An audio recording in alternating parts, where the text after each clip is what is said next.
അപ്പോഴേ ഞാൻ പറഞ്ഞില്ലായിരുന്നു ഒരു കല്യാണത്തിന് പോകുന്ന കാര്യം. ആ കല്യാണത്തിന് പോകാൻ വേണ്ടിയിട്ട് ഒരുങ്ങി കെട്ടി നിൽക്കുന്നതാണ് കേട്ടോ. ഈ പെൺകുട്ടികൾക്ക് എപ്പോഴും ഉള്ളൊരു പരിപാടി കേട്ടോ, സ്വന്തം സൗന്ദര്യം കണ്ണാടി നോക്കിയിട്ട് ആഷ് പൂഷൊക്കെ കാണിച്ച് ഇറങ്ങുക എന്നൊരു പരിപാടി ഉണ്ടല്ലോ, അത് ഞാനും ആ ഗണത്തിൽ പെടുന്നൊരു സാധനമാണേ. പിന്നെ കുറച്ച് പട്ടി ഷോ എല്ലാം കാണിച്ചിട്ട് അങ്ങനെ ഇറങ്ങിയിരിക്കുന്നത്. അപ്പോൾ ബാക്കി കല്യാണ വീഡിയോ കാണാവേ. പിന്നെ ഇത് കല്യാണ വീട്ടിൽ വന്നിട്ടുള്ള വീഡിയോ ആണ്.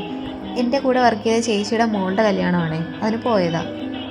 ഈ നിക്കാഹ് പ്രത്യേക ഒരു വൈബോട് കൂടിയാട്ടോ. ഞാൻ ഇതുവരെ ഇങ്ങനൊരു കണ്ടിട്ടില്ല, അതുകൊണ്ടായിരിക്കും എനിക്കൊരു ക്യൂരിയോസിറ്റി തോന്നിയിരുന്നത്. എന്തായാലും ഒരു പ്രത്യേക വൈബ് കല്യാണമായിരുന്നു കേട്ടോ.